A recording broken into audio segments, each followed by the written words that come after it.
Алимент түлеме кызганычка каршы хәзерге замандагы иң кискен социаль проблемаларның берсе булып кала бирә. Ел башыннан бирле Татарстанда 2000-нән артык алимент түләмәүчене җавапка тарттылар. Аларның 1000 ярымга якыны административ җәза алган. Бу һәм башка темалар буенча сорауларга бүгенге актуаль әңгәмә сәхифәсендә Россия Федерациясе суд приставлары хезмәтенең Татарстан буенча башкарма эшләрне оештыру бүлеге башлыгы урынбасары Илзия Исламова җавап бирер. Әңгәмәне Алия Галиуллина алып бара. Илсия, исәнмесез? Исәнмесез. Инде сүзне мондый сораудан башлый әле. Быел ничә мөрәҗәгать килде һәм узган ел белән чагыштырганда алар күбрәкме, азракмы? 2023 ел башыннан 119 меңнән артык мөрәҗәгать килде. Бу узган ел дәверендә каралган мөрәҗәгатләр белән чагыштырганда узган ел 500 меңнән артык мөрәҗәгатьне караган идек. Бу инде һичшиксез мөрәҗәгатьләр саны арта һәм бу суд приставларының федераль хезмәте сервисының киң кулланыла башлауы белән бәйле һәм бердәм портал белән гражданнарның күбрәк куллануына бәйле. Менә мөрәҗәгатләр, шикаятьләр миндә алар? Юк, мөрәҗәгатләр бөтенесе дә шикаятьләр түгел. Алар арасында башкару эшчәнлеге буенча гаризалар, үтенечләр, аңлатмалар, гаризаны кире алу һәм шулай ук шикаятьләр дә бар. Аларны карау нәтиҗәләре буенча суд приставлары һичшиксез җавап җибәрә. Мөрәҗәгатләр буенча хәбәр, аңлатма кебек мәгълүматларны суд приставлары җавапсыз да калдырырга мөмкин. Мөрәҗәгать итүче дәүләт хезмәте күрсәтү порталы яисә шәхсән үзе мөрәҗәгать иткәндә, менә ул бу гаризалар белән эш итүнең чырларында аерма бармы? Карау тәртибе һәм вакыты бу мөрәҗәгатьнең ничек килүенә бәйле түгел, бу аның төренә генә бәйле. Гаризаның кайсы ысул белән Тапшыру инде мөһим түгел. Әгәр дә гражданин башкару эшчәнлеге кысаларында үтенеч яки мөрәҗәгать белән бәйле берәр мөрәҗәгать килсә, бу вакытта аның карау вакыты 10 көн тәшкил итә. Менә бер үк гражданин берничә тапкыр зарлану очраклары булганы бармы? Андый очракларда еш булгалый.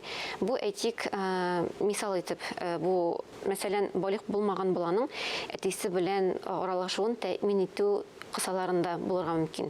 Мәсәлән, суд приставы баланы әтисе белән күрешү көннәрендә, аралашу көннәрендә сәгатьләрен һәм билгели, һәм шул вакытта чыга. Әгәр дә инде бала әтисе белән аралашырга теләми икән, бу вакытта без баланы берничек тә мәҗбүр итә алмыйбыз һәм шундый очракларда әти кеше күп берничә мәртәбә язырга мөмкин мөрәҗәгать, без бала белән тәэмин итмибез дип, ул вакытта инде бер тапкыр язырга мөмкин, икенче тапкыр, өченче тапкыр без баланы берничек тә, мәсәлән, күндерә алмыйбыз. Андый вакытта инде әти кеше бүтән органнарга да мөрәҗәгать итәргә мөмкин, без тәэмин итә алмый дип. Менә мөрәҗәгать итүнең нинди ысуллары бар? Мөрәҗәгатләрне берничә ысул белән бирергә мөмкин. Бу дәүләт хезмәтләре күрсәтүнең бердәм порталында шәхси кабинет аша, шулай ук безнең официаль сайтлар кысаларында язылырга мөмкин. Шулай ук баш идарәдә хезмәткәрләребез мөрәҗәгатләрне шулай ук үзләре дә кабул итә. Әгәр дә гражданин үзе шул безнең баш идарәдә калдырасы килгән очракта. Ләкин иң күбе инде безнең почта аша, ләки официаль сайтта калдыралар. Мөрәҗәгать итүчеләр күбрәк кемнәр? Бурычлы кешеләрме, әллә инде түләттерүчеләрме һәм күбрәк нинди сораулар була? Иң күп мөрәҗәгать итүчеләр ул түләттерүчеләр, шулай ук банк оешмаларыннан да күп килә, микрофинанс оешмаларыннан. Бу инде безнең эшчәнлеккә бәйле күбрәк сораулар.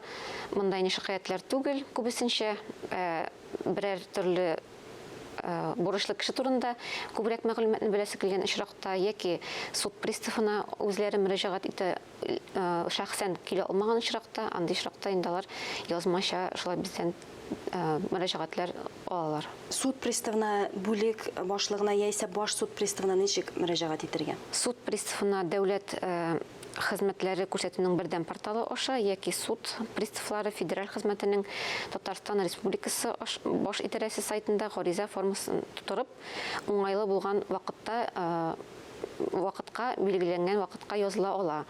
Бу инде безнең официаль сайтта кабул итүгә язылу бүлеген сайларга кирәк һәм шул вакытта теләгән датаны сайлый ала.